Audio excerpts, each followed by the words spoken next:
Bersyukur Tuhan malam hari ini buat kesempatan indah yang Tuhan sudah berikan kepada setiap kami untuk anak-anak-Mu boleh berkumpul di tempat ini. Kami percaya Tuhan ada rencana indah yang Tuhan siapkan bagi kehidupan kami Tuhan, para wanita di tempat ini. Kami percaya Tuhan Engkau mencurahkan kasih kepada setiap kami, sehingga hari ini Tuhan ketika kami datang dengan segala beban persoalan dalam hidup kami mau taruh semuanya ke dalam tangan-Mu, di dalam kuat kuasa-Mu, karena kami percaya kami memiliki Allah yang luar biasa. Kami memiliki Allah satu-satunya penolong kami. Itu sebabnya Engkau adalah Allah yang dapat kami andalkan, dan kami tidak perlu khawatir akan Engkau Tuhan, dan kami akan tenang di dalam hadirat-Mu. Terima kasih Tuhan, berfirman-Lah kepada setiap kami. Tuhan, biarlah kami semua yang datang hari ini Tuhan, kami menjadi seorang murid, kami menyiapkan hati hidup kami, telinga kami Tuhan untuk mendengarkan firman-Mu, sehingga apa yang kami terima hari ini kami mau melakukan, dan firman-Mu itu boleh menjadi kekuatan bagi hidup kami. Kami percaya Tuhan, hikmat-Mu Engkau berikan kepada setiap kami, baik hamba-Mu yang menyampaikan maupun setiap wanita Allah yang akan mendengarkannya. Tuhan, kami percaya pengurapan yang sama Tuhan turun atas kami semua. Saat ini jika ada roh-roh yang bukan berasal daripada-Mu, kami tolak, kami usir di dalam nama Tuhan Yesus, supaya kami dapat menerima firman-Mu dengan baik. Tuhan, kami semua boleh membuka hati kami untuk Engkau isi Tuhan dengan firman-Mu. Kami mau tegur, Engkau koreksi, biarlah Tuhan hidup kami semakin serupa dengan Engkau. Terpujilah nama-Mu, di dalam nama Tuhan Yesus kami mengucap syukur dan berdoa. Haleluya. Amin. Shalom, shalom. Ya, wanita Allah di Satelit Canggu. Kita kalau begitu saya akan mengikutinya. Ya. Baik, senang sekali malam hari ini bisa berkumpul dengan wanita Allah di tempat ini untuk kita bersama-sama mengadakan ibadah wanita pertama ya di tahun ini ya Bu ya. Iya, terima kasih untuk Ibu Gembala, Ibu Vero yang sudah memberikan kesempatan kepada saya, dan tidak ada kata terlambat untuk saya ucapkan selamat Natal dan juga selamat Tahun Baru 2023. Meskipun kita sudah memasuki hari yang ke-14 ya, tetapi tidak ada kata terlambat. Saya percaya kita semua di tahun ini kita akan semakin erat melekat hanya kepada Yesus ya, bukan kepada manusia, tetapi kepada Yesus. Karena hanya itu yang bisa kita lakukan. Ya. Dan saya juga mau mengingatkan kepada setiap kita di tempat ini, mari boleh katakan dulu kepada saudara-saudara di sebelah kanan kirinya ya. Katakan, tahun lalu adalah tahun yang dahsyat. Tahun lalu adalah yang dahsyat. Ya. Lanjut lagi ya. Tahun ini akan lebih dahsyat lagi. Tahun ini akan lebih dahsyat lagi. Ya. Katakan penuh dengan iman ya. Jangan cuma sekedar ngomong tahun ini tahun yang, jangan seperti itu. Tapi penuh dengan iman. Karena apa yang kita perkatakan itu mengandung kuasa ya. Lewat perkataan kita Tuhan berikan kuasa menciptakan situasi ya, situasi kedahsyatan Tuhan yang akan kita alami di tahun ini. Mungkin tadi ada yang sedikit kurang bergairah gitu ya. Kok bisa dahsyat, gimana sih ceritanya Bu? Bukannya tahun 2023 ini semua memprediksikan adalah tahun kekelaman ya kan? Tahun kegelapan. Akan banyak orang kehilangan pekerjaan, akan banyak kesulitan ekonomi, akan banyak sakit penyakit yang aneh-aneh juga akan muncul di tahun ini. Politik akan memanas. Kemudian apa lagi? Akan ada juga bencana alam yang tidak kita duga-duga. Banyak prediksi yang mengatakan seperti itu.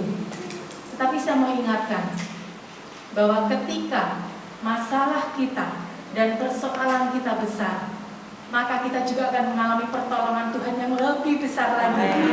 Ketika tantangan kita dahsyat, ya sampai kita rasanya nggak mampu, sampai rasanya kita nih nggak kuat, berarti akan ada terobosan baru yang kita alami.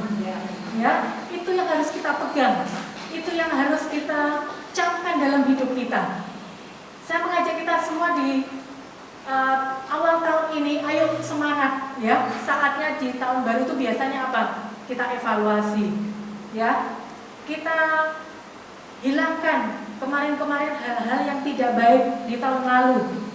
Yang tidak baik jangan kita lakukan ya. Tetapi kita mulai mencari hal apakah yang harus kita lakukan di tahun ini supaya kehidupan kita lebih baik lagi dan kita menjadi anak Tuhan yang lebih kuat di dalam Kristus. Amin. Ya, jadi itu yang saya mau sampaikan. Ayo semangat ya di dalam Tuhan. Jangan lemas-lemas gitu loh. Jangan loyo-loyo. Bukan karena saya masih muda ya, kemudian ibu tadi usia 61 ya Bu, tapi tetap semangat. Wah, itu seperti itu yang harus kita contoh ya. Kita perlu ibu-ibu yang semangat luar biasa, semangatnya 45 gitu ya. Tapi banyak juga yang orang-orang masih muda, bahkan di bawah saya masih 30-an, ya lemes-lemes gitu ya. Saya mau katakan bahwa semangat itu sifatnya nular. Kalau kita lihat orang semangat, pasti kita juga ikut semangat ya. Kalau kita lihat orang lemes, nggak enak dilihat gitu ya. Makanya jadi anak Tuhan, ayo yang semangat, kita on fire di dalam Tuhan. Itu sebabnya firman Tuhan hari ini saya mau sampaikan tentang yes I do ya. Yes I do, atau kalau anak-anak milenial itu katakan asyap gitu ya. Jadi kita harus katakan kepada Tuhan, apapun yang Tuhan katakan di dalam firman-Nya, apapun yang Tuhan mau lakukan di dalam hidup kita, kita harus katakan yes I do. Saya siap Tuhan. Hidup kita ini seperti seorang tentara. Karena Tuhan katakan apa? Kita diciptakan lebih dari pemenang, bukan hanya sekedar pemenang. Untuk tahu kita ini pemenang bagaimana? Harus dibuktikan. Lewat apa? Lewat masalah, lewat pergumulan, lewat tantangan yang kita harus lewati. Kalau kita bisa menang, baru kita disebut sebagai pemenang. Kalau kita menangnya lebih dari satu kali, kita akan disebut lebih dari pemenang. Ya, artinya apa? Menang terus, terus menang dan menang terus. Itu artinya seorang lebih dari pemenang. Dan itulah yang akan kita hadapi di tahun ini. Kita harus menjadi seorang lebih dari pemenang. Ya, jangan mau hidup kita digagalkan oleh iblis. Ya kan? Yang bisa menggagalkan hidup kita ada dua, yaitu diri kita sendiri, keinginan kita, keinginan manusia kita, dan iblis. Ya kan? Kalau iblis kita sudah dapat kunci di firman Tuhan. Kita bisa tengking dia. Kita bisa lari. Jangan lari mendekat kepada iblis, tapi lari menjauh. Ya, jika iblis mulai menggoda kita, maka kita akan mengalami kemenangan. Dan itulah yang akan dihadapi oleh anak Tuhan di tahun 2023 ini. Kita tidak tahu akan hal apa yang terjadi, ya. Tetapi untuk kita anak Tuhan, kita tidak perlu takut. Karena apa? Kita memiliki Allah, Tuhan yang luar biasa. Dan itu yang harus kita minta dalam hidup kita. Kalau kita belum pernah menantang Tuhan mau lakukan apa sih dalam hidup saya?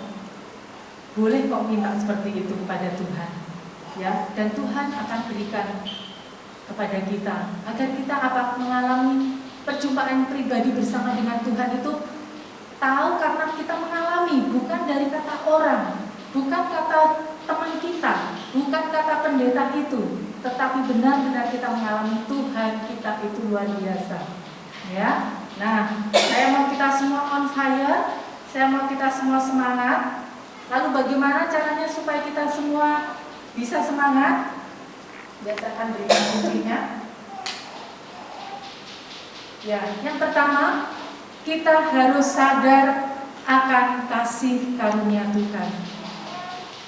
Yang membedakan orang-orang di luar Tuhan dengan kita anak-anak Tuhan itu apa? Ada yang tahu?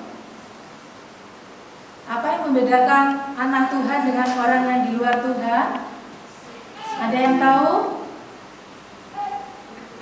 Apa? Kasih karunia. Memiliki kasih karunia. Ya. Orang di luar Tuhan, mereka mau masuk surga itu, mereka harus berbuat baik, berbuat amal, mereka harus melakukan liturgi-liturgi ibadah mereka. Tanpa mereka tahu bahwa keselamatan itu tidak mereka peroleh. Tetapi ketika anak-anak Tuhan diselamatkan, kita lahir baru, kita terima Kristus, kita dapat paket komplit. Tidak cuma dapat keselamatan, tetapi juga dapat kasih karunia. Jadi kasih karunia Tuhan itu menyertai kita ketika kita lahir baru, seketika kita menerima keselamatan dari Tuhan. Itu yang harus kita sadari. Nah, banyak anak-anak Tuhan tidak menyadari bahwa kita memiliki kasih karunia itu. Kasih karunia itu apa sih? Keberadaan kita, apa yang ada di dalam hidup kita. Ya, ada yang memiliki wajah yang cantik, wajah yang pas-pasan, tapi Tuhan berikan hikmat untuk berdandan sehingga kelihatan menarik, kelihatan cantik. Kita mempunyai kepandaian, kita mempunyai skill yang lebih dari orang lain, kita memiliki keluarga yang harmonis, kita punya pekerjaan yang sangat diberkati oleh Tuhan, kita punya pelayanan yang luar biasa, kita dipercayakan teman-teman yang sangat baik, kita diberikan keluarga yang begitu support kepada kita. Itu namanya kasih karunia, ya. Tidak semua orang memiliki. Jadi itulah yang membedakan kita dengan orang di luar Tuhan. Nah, dikatakan kasih karunia yang dianugerahkan kepada kita itu tidak sia-sia. Kalau orang-orang di luar Tuhan, mereka melakukan ibadah mereka, amal kebajikan, itu sia-sia. Karena apa? Gak dapat keselamatan, percuma. Karena kita tahu keselamatan hanya ada di dalam Yesus. Tetapi kita anak-anak Tuhan, anugerah yang Tuhan berikan kepada kita itu tidak sia-sia. Karena tujuannya adalah untuk apa? Memuliakan nama Tuhan. Jadi kasih karunia yang Tuhan berikan kepada kita itu bukan untuk kita ini bertepuk dada, untuk kita sombong, ini loh aku cantik, aku pinter, aku hebat, aku luar biasa. Tidak untuk itu.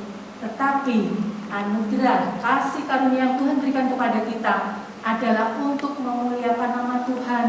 Jadi wanita Allah, jangan takut ketika kita menghadapi masalah. Karena apa? Tuhan memberikan kasih karunia itu kepada kita. Sekali Tuhan memberikan kasih karunia, Dia tidak akan pernah mengambil. Selamanya kasih karunia itu akan diberikan kepada kita. Penyertaannya dalam hidup kita berupa kasih karunia-Nya. Itu yang harus kita sadari, ya. Jadi kasih karunia itulah yang akan memampukan kita bergerak untuk kita melakukan kasih, untuk kita mengasihi orang, mengampuni orang. Kalau bukan karena Tuhan, kita nggak bisa mengampuni orang. Kalau bukan Tuhan, kita nggak bisa melupakan kesalahan orang, gitu ya. Kalau bukan Tuhan, kita tidak mungkin melakukan ini, itu, dan lain sebagainya. Itu yang pertama. Kemudian yang kedua, tidak meninggalkan kasih karunia. Kasih karunia tidak pernah meninggalkan kita, tetapi sering kita yang menjauh dari kasih karunia itu. Dikatakan di dalam Ibrani 12 ayat 15, jagalah supaya jangan ada seorang pun menjauhkan diri dari kasih karunia Allah. Jadi kasih karunia Allah itu ternyata bisa menjauh, ya, karena kitanya yang menjauh. Nah, supaya kita tidak menjauh dari kasih karunia, bagaimana caranya? Jangan tumbuh akar yang pahit. Karena akar pahit itu apa? Menimbulkan kerusuhan dan mencemarkan banyak orang. Hati yang pahit itu tidak menimbulkan masalah hanya untuk diri kita, tetapi juga untuk orang-orang sekeliling kita. Itu sebabnya jangan ada hati yang pahit di tahun baru ini. Ya, ayat ini mengingatkan kepada kita apa? Untuk kita membereskan. Jika di hati kita ada hal-hal yang tidak berkenan kepada Tuhan, bereskan. Jangan ada sampah. Tuhan tidak mau kita nyimpen sampah.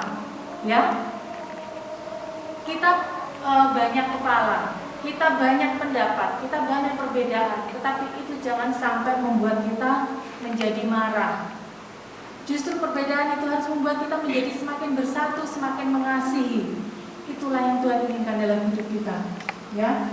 Nah, hidup kita ini dengan kasih karunia itu harusnya penuh dengan puasa.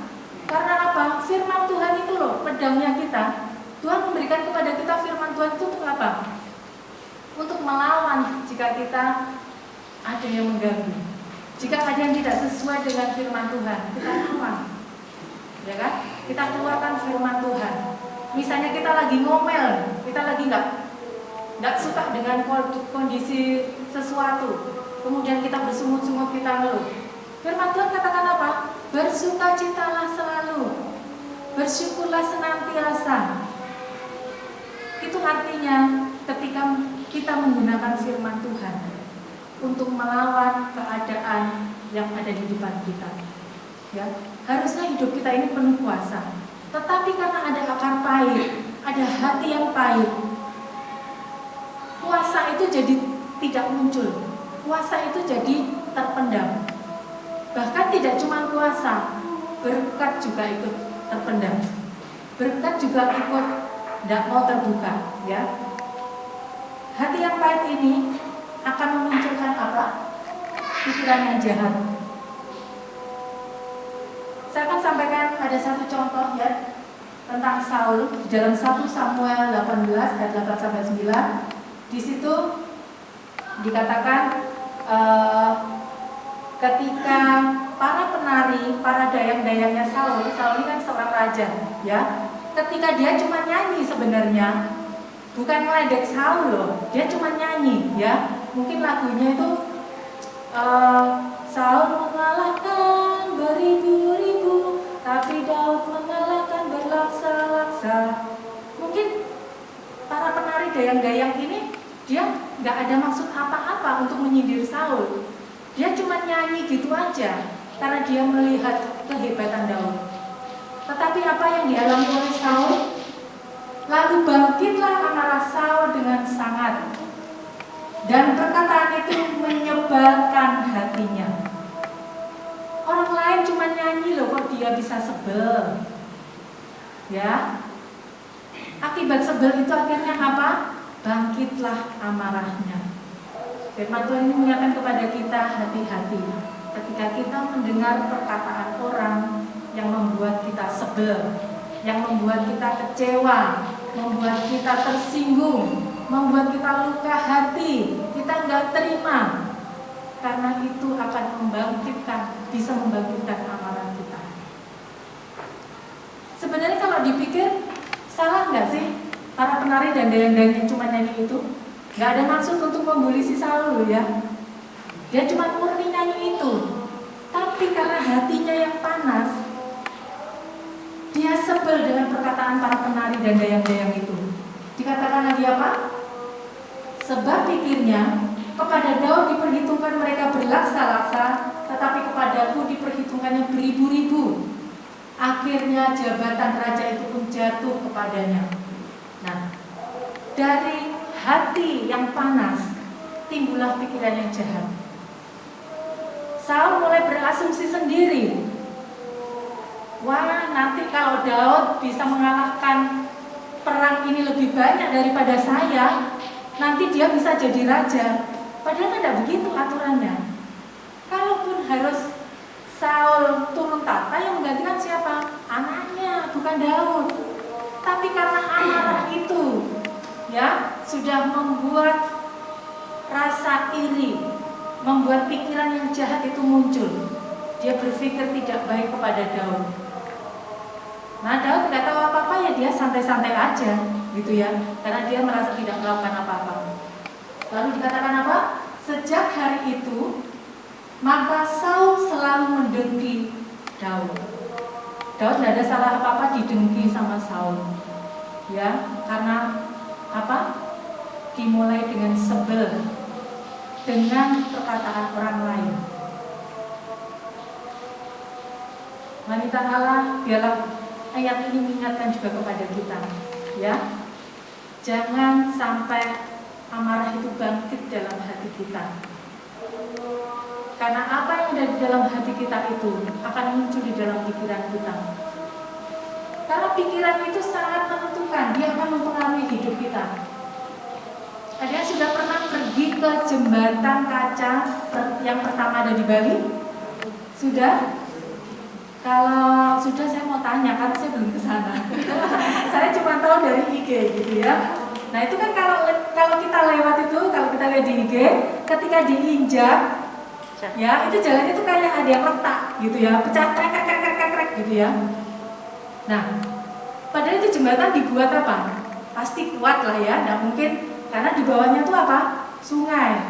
Di bawahnya itu sungai, jadi tidak mungkin lah jembatan untuk membuat orang mati jatuh di sana, nggak mungkin. Ya. Tapi kenapa banyak orang yang takut mau jalan lewat jembatan kaca itu? Karena apa? Pikirannya terpacu pada kaca yang retak ketika diinjak. Ketika dia menginjak kemudian kaca itu retak, apalagi bunyi kretek, semakin ciutlah hatinya. Maju nggak ya? Bahkan ada yang di tengah itu ada yang pipis ya, saya lihat di IG ya. Karena mau balik ke sana masih jauh, mau ke sana tambah jauh, akhirnya dia pilih nangis di tengah jembatan itu. Ya. Padahal apa? Jalan aja coba merem, pasti selamat, nggak akan jatuh, gitu loh. Tapi karena pikirannya yang kuat, dia melihat dari apa yang dia lihat, kaca yang diinjek itu retak, itu membuat ketakutannya berjalan. Kehidupan kita juga seperti itu. Kalau kita berjalan berdasarkan apa yang kita lihat, apa yang kita dengar, semuanya bilang menakutkan di tahun ini. Itu juga yang akan terjadi dalam hidup kita. Karena pikiran kita sangat mempengaruhi hidup kita. Tetapi ketika kita percaya, sekalipun 2023 ini tahun yang menakutkan, tapi aku punya Allah yang luar biasa, yang sanggup menolong aku, yang tidak pernah meninggalkan aku sedetik pun, maka kuatlah iman kita, ya. Iman kita menjadi kuat. Dan siapa yang bisa menguatkan iman kita? Apakah tetangga kita? Apakah teman kita? Ibu gembala, teman komsel? Ya, diri kita sendiri, ya. Diri kita sendirilah yang bisa membangkitkan iman kita. Jangan berharap orang lain bisa membangkitkan iman kita, ya. Itu sebabnya tidak ada kata-kata surga nunut neraka katut, ya. Karena iman itu berbicara masing-masing, ya. Nggak bisa kita nunut suami, udah papa aja yang rajin ke gereja, saya di rumah aja online, nggak bisa, ya. Siapa yang datang kepada Tuhan, dia akan menerima kasih karunia. Jadi firman Tuhan kita ingat, makanya kita harus memikirkan apa? Yang benar, yang mulia, yang suci, yang manis, yang sedap didengar, yang namanya kebajikan dan patut dipuji, itulah yang harus kita pikirkan. Ya, jangan memikirkan hal-hal yang hanya sifatnya prediksi. Awal-awal pandemi masih ingat bagaimana rasanya itu kok mencekam gitu ya. Tapi oleh kasih karunia Tuhan kita dimampukan untuk melewati. Sekalipun pernah kena COVID, ya saya pernah kena COVID. Tapi Tuhan masih memberikan penyertaannya, ya kan? Pekerjaan mungkin sepi, tetapi kok masih hidup loh kita sampai sekarang. Bukankah itu anugerah yang Tuhan berikan kepada hidup kita, ya? Yang gak terfikirkan oleh kita. Rasanya kondisi susah tapi kita masih bisa hidup, itu sudah puji Tuhan, haleluya. Saya mau saksikan bagaimana hati yang tidak beres, ya, akar pahit itu akan menutup berkat untuk kita. Saya 3 tahun yang lalu itu kena kanker payudara, dan akhirnya saya operasi, saya kemo, saya radiasi gitu ya. Dan kanker ini memang seperti namanya, bikin kantong kering gitu ya. Jadi biayanya banyak sekali. Terus saya memang pakai asuransi ya. Ternyata tidak semua tercover oleh asuransi. Jadi masih lumayan saya harus mengeluarkan uang. Dan karena saya ini adalah full timer gereja di Lembah Pujian, yang buat saya 27 pengabdian saya kepada gereja, buat saya itu luar biasa gitu ya. Tentunya saya berharap apa? Oh, nanti pasti diganti lah ya. Uang saya yang saya pakai untuk berubah pasti nanti diganti. Diganti tentunya sesuai dengan pengeluaran yang saya keluarkan. Itu pikiran saya. Tetapi apa yang terjadi? Saya menerima bantuan dari gereja tidak seberapa gitu ya. Dan mulai terusiklah saya mulai berpikiran macam-macam. Oh, Pak Arifin tidak perhatian kepada saya, penatua nggak perhatian kepada saya dilupakan. Saya itu sudah 27 loh, ya, ngurusi gereja istilahnya seperti itu ya. Tapi ketika saya sakit, ya, saya cuma dikasih bantuan tuh nggak seberapa. Tapi ketika saya diingatkan oleh firman Tuhan, saya sadar dan saya minta ampun kepada Tuhan. Saya tidak mau mikir itu lagi, ya, karena saya percaya Tuhan bisa membukakan sumber-sumber berkat dari tempat lain, ya, bukan dari gereja yang seperti harapan saya. Dan akhirnya ketika saya membereskan apa yang tidak beres di hati saya itu, saya minta ampun kepada Tuhan. Benar, ya, saya menyaksikan bagaimana Tuhan itu langsung mengirimkan berkat-berkatnya luar biasa. Saya pikir orang itu minta nomor rekening saya kasih 1 juta atau 2 juta, tapi enggak. Ada yang ngasih 20 juta, 25, ada yang ngasih 10, ada yang ngasih 5. Dan saya percaya itu semua yang tidak pernah saya pikirkan. Kalau pikiran saya secara manusia, saya cuma ngarepin dari mana? Dari gereja, karena tempat saya bekerja. Tapi ternyata itu mengecewakan buat saya, gitu ya. Kemudian masuk pandemi. Jadi 2019 pengobatan saya selesai semua. Masuk 2020 Covid masuk Indonesia, ya. Dan waktu itu ketika kami mengadakan misbah keluarga, saya ini tidak pernah ngomong apa yang tadi saya ceritakan kepada suami saya. Itu cuma saya pendam sendiri gitu ya. Karena suami saya bukan full time, jadi saya malulah ya, saya full time kok punya pikiran seperti itu gitu ya. Jadi sudahlah, saya punya pikiran sendiri, saya harus bereskan sendiri di hadapan Tuhan. Ternyata suami saya pun juga punya pikiran yang sama gitu loh. Karena suami saya seorang pengusaha, jadi dia ngomong gini, kok gereja itu tegel-tegele ya? Ngasih kamu cuma segitu, padahal kamu tuh 27 ikut gereja, ngurusi gereja. Dan dia tahu bagaimana saya itu benar-benar mengabdi kepada gereja tuh. Suami saya bilang, kamu kalau misalnya ada pegawai teladan, tak kasih bintang. Dia bilang gitu ya. Karena dia tahu sendiri, malam-malam saya ditelepon, diminta ke kantor untuk ini itu, saya lakukan semuanya. Ya, kalau dulu full time belum sebanyak seperti sekarang, disuruh mimpin pujian harus bilang siap, disuruh bawa firman Tuhan harus siap, disuruh doa syafaat harus oke, disuruh nyapu ngepel saya siap. Seperti itu. Makanya suami saya bilang, keterlaluan gereja ini.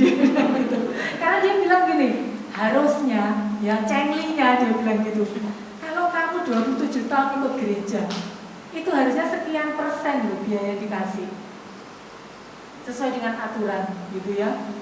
Karena kami punya ART di rumah, ya, belum 1 tahun, tapi karena ada sakit dan dia harus masuk ICU, itu saya mengeluarkan 28 juta untuk karena masuk ICU itu, karena dia ada pendarahan di otak ternyata karena sering pingsan. Itu suami saya free kan, dia bilang kamu nggak usah bayar. Itu belum 1 tahun ikut kami di rumah, ya. Nah ini istrinya sendiri, suami saya tuh mikir gitu, istrinya sendiri yang sudah 27 tahun ikut gereja, kok kurang diperhatikan. Dia tuh punya pikiran gitu. Dan dia pernah rasanya tuh ngomel, mau ngomong gitu, tapi saya tahan. Jadi ketika kami sebagai keluarga baru dia cerita itu ke saya. Lalu saya bilang, dari apa yang saya alami itu, ya, saya cerita kepada suami saya. Dan pandemi itu selama 2 tahun, hampir 2 tahun, suami saya tidak ada tender sama sekali. Suami saya usaha spare part untuk Indonesia Power dan juga PLN. Jadi alat yang kecil-kecil yang dia ambil itu sama sekali karena sifatnya itu barangnya dia jual kan sifatnya maintenance ya. Jadi waktu pandemi kan orang nggak akan mikir maintenance lah, pokoknya bisa jalan mesin oke lah gitu ya. Jadi sama sekali tahun 2020 sampai 21 itu hampir tidak ada tender sama sekali. Dan kemudian ketika suami saya sadar, oh ternyata ada yang tidak beres di dalam hatinya, yaitu tadi pikiran yang sama yang seperti saya miliki. Dia kecewa dengan penatua, ya dia kecewa dengan bendara gereja, karena bendara gereja janjinya apa? Nanti pengobatannya Sinta akan ditanggung semua.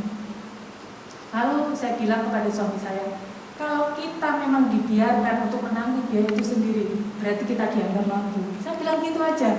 Oh iya, haleluya, suami saya langsung bilang gitu. Dan akhirnya tiap kali mesbah keluarga, suami saya minta ampun kepada Tuhan, dan dia katakan, Tuhan, saya tidak lagi punya pikiran bahwa para penatua itu gak adil dengan istri saya, bahwa istri saya itu dilupakan oleh mereka. Ya, dia cabut semua perkataannya, apa yang pernah dia katakan. Dan di akhir 2022, yang tadinya hampir 2 tahun tidak ada kerjaan, bulan Desember tahu-tahu ada tender masuk. Dan setelah dihitung-hitung, ya keuntungannya itu bisa untuk menutupi 2 tahun yang kemarin kita nggak dapat apa-apa itu. Ya, jadi Tuhan sempat izinkan itu terjadi untuk ngetes kita, gitu loh. Sampai di mana sih kamu kuat dengan kamu ngomel? Apakah kamu dapat berkat dari ngomelmu? Seperti itu kan? Nah ternyata ngomel itu nggak ada hasilnya apa-apa, gitu kan? Malah ngomel itu membuat apa? Hati kita panas, bikin kita sakit hati, bikin kita ada iri, bisa membawa kita kepada diri juga. Ketika suami saya membereskan hatinya di hadapan Tuhan, nggak tahu di bulan itu langsung ada yang telepon pagi-pagi itu, dibilang ada tender Pak, ayo silakan join. Dan akhirnya suami saya yang mendapatkan tender itu. Dan puji Tuhan, 2 tahun di mana kami harus makan dari tabungan yang harusnya hilang uang itu, tetapi karena dari tender ini akhirnya nggak sampai hilang, ya. Berarti Tuhan cuma ya minjemin gitu ya. Kemarin kita dibikin spot jantung dulu, ya. Pengeluaran kami tidak besar, tetapi banyak orang yang kami tanggung, banyak anggota komsel kami yang karena mereka waktu itu di pariwisata, jadi benar-benar nggak bisa makan karena hotel tutup, mereka restonya tutup. Kemudian mereka bekerja di tempat wisata juga tutup. Kami yang harus menanggung biaya mereka supaya mereka bisa makan, anaknya tetap bisa sekolah, ya kan? Kita sebagai gembala kalau melihat jemaat seperti itu nggak bisa makan, masa kita cuma ayo doa ya, nanti kenyang kok, nanti bisa bayar sekolah. Nggak mungkin seperti itu, ya. Ya harus kita keluarkan uang, gitu ya. Nah sementara kita keluarin uang buat orang lain, tapi kami tidak ada penerimaan. Suami saya tidak ada pendapatan sama sekali di tahun itu, hampir 2 tahun itu. Tapi puji Tuhan, ketika suami saya membereskan hatinya yang tidak beres itu tadi, maka berkat itu dibukakan kembali oleh Tuhan, ya.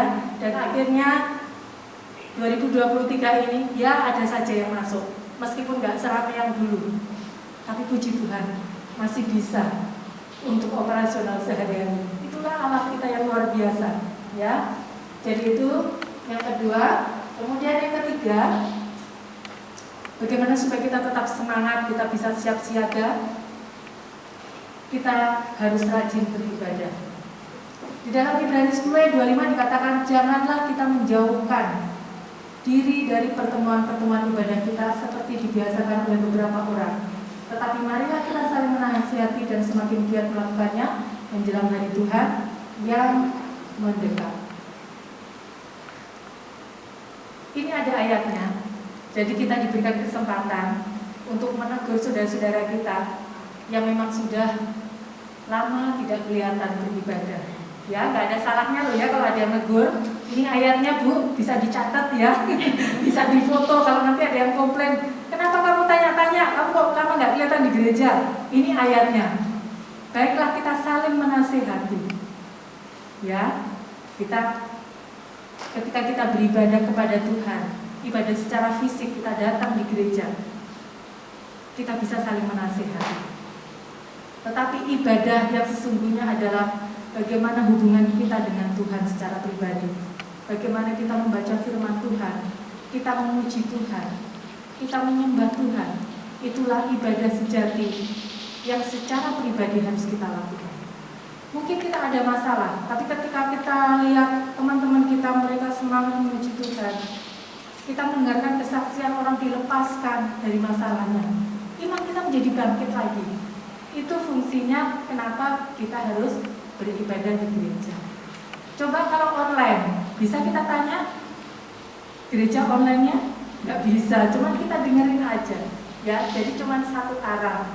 Tetapi ketika seperti ini, kita ketemu dengan saudara-saudara kita, dengan teman-teman kita, di situ kita bisa saling menasihati, kita bisa saling menguatkan. Dan ibadah yang bisa kita lakukan lainnya adalah apapun yang kita lakukan untuk keluarga kita, untuk pekerjaan kita, untuk pelayanan di gereja, itu juga ibadah. Jadi jangan ada yang mikir kalau kita lagi ngepel itu kita jadi pembantunya suami, enggak. Itu adalah ibadah yang sedang kita lakukan. Kita support suami kita melalui apa yang bisa kita kerjakan untuk dia. Ketika kita melayani anak-anak, itu juga ibadah yang kita lakukan. Karena anak-anak yang Tuhan percayakan kepada kita, itu harus benar-benar tanggung jawab kita. Bagaimana membuat mereka menjadi generasi yang benar-benar takut akan Tuhan. Jadi ibadah ini jadikan habit, ya. Jangan cuma hanya hari Minggu di gereja saja, jangan hanya hari Rabu ketika konser saja, tetapi jadikan itu kebiasaan dalam hidup kita sehari-hari. Pagi ketika kita bangun pagi, buka mata, apa yang kita lakukan? Langsung bingung cari HP, ada berita apa ya? Apa kita berdoa mengucap syukur Tuhan, terima kasih, hari ini saya masih diberikan nafas, saya masih boleh melihat keindahan dunia, sekalipun dunia tidak seindah yang saya inginkan. Pagi hari awali dengan doa, jangan lupa malam hari akhiri juga dengan doa. Kita mengucap syukur kepada Tuhan, sepanjang hari ini Tuhan sudah menyertai saya. Sekalipun banyak hal-hal yang tidak saya inginkan Tuhan, sekalipun tadi saya tidak suka dengan kondisi seperti itu, saya maunya menyerah dengan situasi itu, tetapi Tuhan masih memberikan penyertaan kepada kita, kasih-Nya kepada kita. Kita kadang harus mengucap syukur ketika dibawa oleh Tuhan, ya. Kita harus mengunjungi teman yang sakit di rumah sakit, ya. Saya sekarang ketika harus kontrol, kalau dulu ada Bakti Rahayu, ya, saya bisa kontrol ke sana. Tetapi tahun ini Bakti Rahayu nggak bekerja sama dengan BPJS, akhirnya saya harus ke sana. Dan mungkin banyak yang tahu juga sana itu agak-agak menyeramkan, ya. Ketika saya memasuki poli onkologi itu, namanya orang kanker ya, ada benjol sini, benjol sana, sini, tangan kaki, wah semuanya itu terlihat kalau di Sanglah itu ya. Kalau di Bakti Rahayu nggak kelihatan gitu ya. Tapi begitu saya kemarin Januari kontrol pertama saya di Sanglah, saya melihat itu, saya mengucap syukur kepada Tuhan bahwa saya kembali dibawa oleh Tuhan untuk apa? Supaya saya lebih tahu mengucap syukur lagi, ya kan? Biasanya baru pusing sedikit sudah ngomel, baru capek sedikit karena pelayanan setiap hari ada, capek, mulai mengeluh. Kadang sudah sampai rumah, di telepon ada jemaat yang perlu doa kelepasan, kita harus pergi ke rumahnya jauh, seperti itu. Baru seperti itu kalau saya ngomel, saya jadi malu sama Tuhan. Ketika saya lihat di rumah sakit Sanglah itu banyak orang sakit, mereka berusaha menyambung umurnya, mereka berusaha membeli nyawanya dengan oksigen, dengan pergi ke rumah sakit, ya. Tapi kalau saya masih bisa sehat, masih bisa jalan sana sini, masih bisa pelayanan, itu saya harus lebih mengucap syukur lagi kepada Tuhan, ya. Itu jadi jangan lupa ibadah secara pribadi kita dengan Tuhan setiap hari. Ketika ibadah itu menjadi habit dalam hidup kita, maka kita tidak menjadi orang yang egois. Karena apa? Hidup kita berpusat hanya kepada Kristus. 2 Timotius 1:7 mengatakan, sebab Allah memberikan kepada kita bukan roh ketakutan, melainkan roh yang membangkitkan kekuatan, kasih, dan ketertiban. Jadi kasih karunia yang kita terima itu bisa bertumbuh dalam hidup kita, dan dia mendatangkan kuasa. Kuasa itu apa? Membangkitkan kita, bisa membangkitkan kita, bisa menyemangati kita, membangun kembali iman kita yang mungkin kita rasanya sudah lemas gitu ya, yang keadaan. Lihat suami kok nggak berubah-berubah, lihat anak nakalnya dari dulu nggak habis-habis, malah tambah nakal. Lihat mertua nggak selesai-selesai cerewetnya. Mungkin lihat suami belum dipulihkan oleh Tuhan. Itu yang harus kita sadari ya, bahwa di dalam Tuhan itu tidak ada ketakutan. Tetapi yang Tuhan berikan itu apa? Roh yang membangkitkan kekuatan, kasih, dan ketertiban. Kalau kita mau melakukan ini, kasih karunia yang Tuhan berikan kepada kita, itu akan memberikan kuasa dalam hidup kita. Dan yang terakhir, selama kita masih bisa bernafas, selama kita masih bisa membuka mata, menikmati dunia ini, firman Tuhan di dalam 1 Korintus 15:5 katakan, karena itu saudara-saudara yang kekasih, berdirilah teguh, jangan goyah, dan giatlah selalu dalam pekerjaan Tuhan, sebab kamu tahu bahwa dalam persekutuan dengan Tuhan jerih payahmu tidak sia-sia. Apakah ayat ini mengatakan sudah sampai-sampai aja? Sudah, nggak usah terlalu rajin sama Tuhan, enggak kan? Kita diminta untuk apa? Giat. Orang giat itu apa? Rajin, ya. Giatlah selalu dalam pekerjaan Tuhan. Pekerjaan Tuhan itu tidak hanya yang ada di mimbar ini. Dan cuma saat kita memimpin pujian, kita doa, kita membawakan firman Tuhan. Tetapi ketika kita berdoa untuk keluarga kita, ketika kita melayani anak-anak kita, itulah pekerjaan Tuhan yang Tuhan mau libatkan kita. Ya, jadi harus kita buka pikiran kita bahwa melayani Tuhan itu bukan hanya di gedung gereja, tetapi di luar sana kita juga bisa. Ketika kita bercakap-cakap dengan tetangga kita kelihatannya memerlukan inspirit, ya, dia perlu disemangati.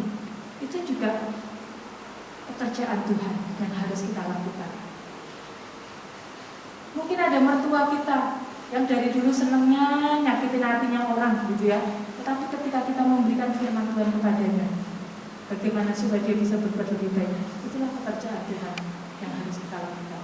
Ya, jadi di dalam Tuhan kita harus giat melakukannya.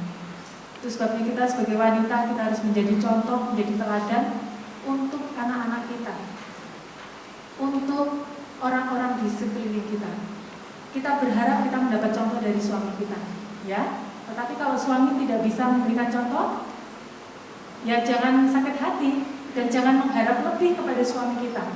Saatnya kita bangkit wanita, ya.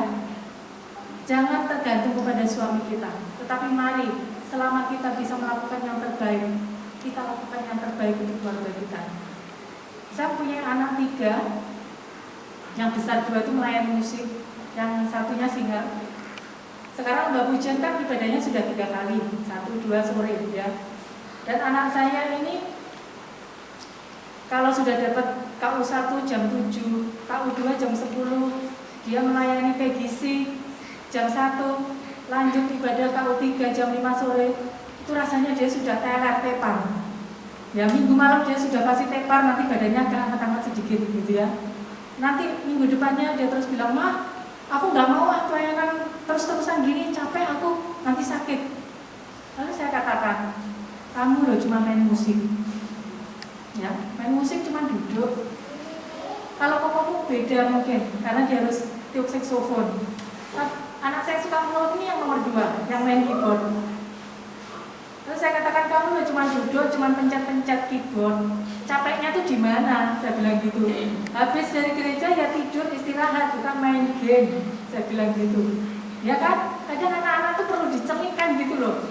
Penyebabnya itu bukan dari kondisi, bukan karena dia harus melayani Tuhan, tapi karena kebiasaannya. Pulang sampai rumah dia main game, bukan istirahat, bukan tidur. Saya katakan kepada anak saya seperti itu. Lalu dia mulai begini, Mama bisa nih ngomong aja, Mama nggak melakukan soalnya, nggak ngalami. Lalu saya bilang, Mama dulu juga nari loh, saya bilang gitu. Mama dulu nari tamborin itu lonjak-lonjak capek, saya bilang gitu. Mama dulu juga kalau 1, 2, 3 itu lompat, kalau lagu praise-nya banyak itu capeknya luar biasa. Jadi Mama ini nggak cuma ngomong tok, saya bilang gitu ya.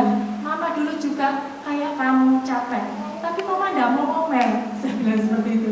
Nah akhirnya anak saya mulai terbuka pikirannya. Oh ya sudah, kalau Mama dulu juga lompat-lompat capek, ya malulah aku sekarang mah cuma pencet-pencet keyboard aja kok capek, dia bilang gitu. Ya jadi itulah sebabnya kenapa kehidupan kita harus menjadi contoh, ya, supaya kalau ada yang komplain, ada yang mengeluh, ya, ada yang kemudian kita kadang agak disentil, kita bisa memberikan yang terbaik. Ini loh, aku nggak cuma sekedar ngomong, tetapi aku sudah melakukannya. Ya, jadi di tahun 2023 ini mari kita mengawalinya dengan penuh semangat. Ya, kita mulai menyusun lagi kehidupan kita. Sementara nafas itu masih ada, berarti kesempatan Tuhan diberikan kepada kita untuk kita melakukan yang terbaik. Tetap mengucap syukur, tetap bersukacita, sekalipun kondisi itu belum berubah. Saya tidak tahu pergumulan apa yang ibu-ibu di sini sedang alami, mungkin di keluarga, di pekerjaan, saya tidak tahu. Tetapi Tuhan yang sanggup melihat jauh di lubuk hati kita, Dia tahu apa yang kita perlukan. Tuhan tahu masalah kita. Tuhan kadang bukannya Dia tidak mau menyelesaikan masalah kita secara cepat, tetapi kadang Tuhan itu ingin apa? Kita lebih dekat kepada Dia. Ya kan? Yang benar, ketika anak-anak Tuhan mengalami masalah itu, kita harus semakin mendekat kepada Tuhan. Tapi kalau ada yang nggak sabar, biasanya cari jalan pintas, pergi sana, pergi sini, lupa dengan Tuhannya. Karena mau cari apa? Cepatnya, menyelesaikan dengan caranya sendiri, cari solusinya sendiri. Tetapi tidak seperti itu yang harus kita lakukan. Ikuti proses yang memang harus kita lewati, dan tetap beriman, tetap percaya bahwa Tuhan tidak pernah meninggalkan kita. Dia akan menyertai kita. Kasih karunia itu termasuk apa?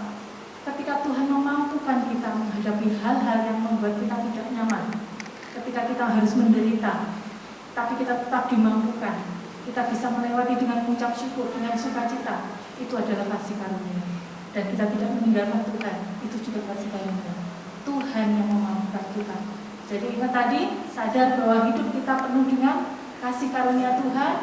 Kemudian yang kedua, jangan pernah meninggalkan kasih karunia. Yang ketiga, tetaplah beribadah kepada Tuhan.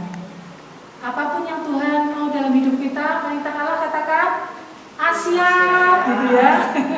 Yes, I do Tuhan, gitu ya. Oke, dan terima kasih. Ini yang bisa saya bagikan untuk wanita Allah di tempat ini, kiranya menjadikan berkat untuk kita semua. Mari kita ajak kita semakin berdoa. Kami mengucap syukur Tuhan, Hamba-Mu telah selesai berbicara, tetapi kami tahu Roh-Mu tetap bekerja pada setiap hati kami Tuhan. Bapa, berikan kepada kami kasih yang tidak ada batasnya, supaya Engkau memampukan kami Tuhan menjadi ibu yang baik buat anak-anak kami, menjadi istri yang luar biasa bagi suami kami, menjadi pekerja yang luar biasa untuk pekerjaan kami, dan menjadi pelayan Tuhan yang berkenan di hadapan-Mu. Berkat-Mu turun atas setiap kami Tuhan malam hari ini. Kami percaya firman-Mu terus bekerja. Saat kami sampai rumah, kami akan merenungkannya dan kami mau melakukannya. Dan kami mau tetap on fire di dalam Engkau Tuhan, semakin kami memasuki tahun yang penuh kesulitan nanti, kami akan tetap percaya di dalam Engkau. Tidak akan ada yang pernah bisa memisahkan kami dengan kasih-Mu Tuhan. Terima kasih Bapa. Di dalam nama Tuhan Yesus kami mengucap syukur dan berdoa. Haleluya. Amin.